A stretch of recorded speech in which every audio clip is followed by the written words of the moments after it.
Hi everyone, this is Paul Lang from Disciplined Trading Strategies with this week's Trade of the Week video.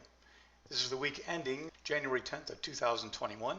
The stock was HMY. This happened on Monday on the 4th of January. This is based on a strong Tier 2 gap, almost a Tier 1. You could argue either way.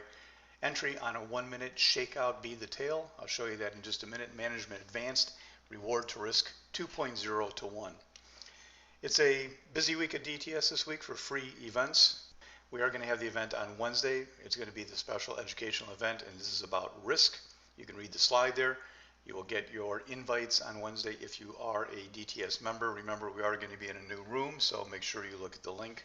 If you're not a member of DTS, hop on over to the homepage, and you can sign up to be a free member and be invited to these events. Friday will be the half-day seminar, Introduction to Mastering Technical Analysis. This is the first class of the actual seminar program, but everyone is invited to this, even if you are just a free member.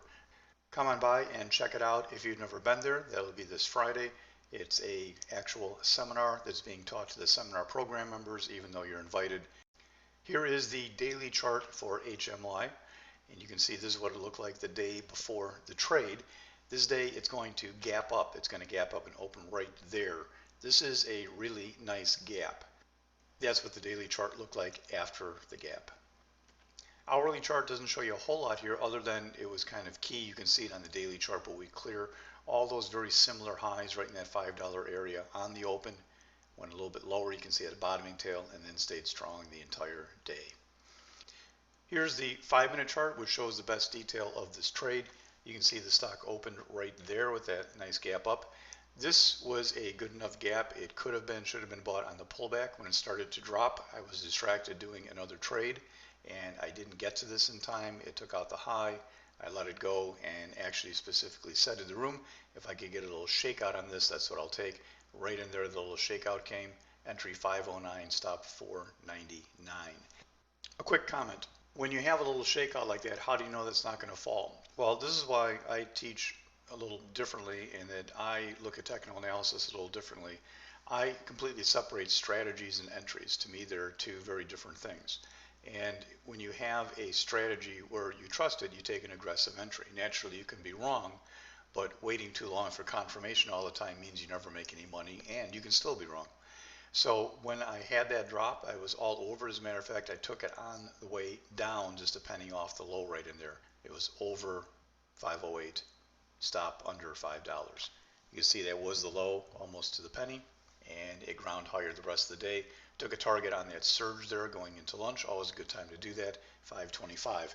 Another comment. Some more novice traders will look at this and say, wow, that's only a 16-cent move. That's hardly worth trading. That's a very novice way to look at things. This stock traded 10 million shares this day, and also back where I got my entry, it sat there for 2 or 3 minutes. You can get all the shares you want on this. What matters is that you made 1.5 times what you risked. If you risked $1,000, you made $1,500, period, no question about it. No different than if you traded a $100 stock with a $3 move and your stop was $2. It makes absolutely no difference. The money is the same, so don't ever be fooled by that. The only issue is if you can get the share size when you have a smaller stop and target like that. This stock was not a problem at all. Target number 2, target was end of the day, and it was held to the end of the day, closed at 533. The 1-minute charter doesn't really show us anything great. I always put a fourth chart in here. This time the really relevant charts are the 5 and the daily. That's pretty much it. You can just see the 1-minute chart there, entry right in there. Notice that you could have been asleep and got this entry because it went sideways for 5, 6, 7 minutes before it took off. So there's absolutely no issue getting shares, and it wouldn't have been anyhow in this one because it did a lot of volume. It was 10 million shares that day. Both the targets here off the chart because this chart only goes to about 11 o'clock, and the first target was taken closer to 12:30. If you like trades like this, come visit us in the DTS Trading Room. You can hop on over to the DTS website on the Services tab and figure out how to join us. Until next time, this is Paul for DTS. Good trading, everybody.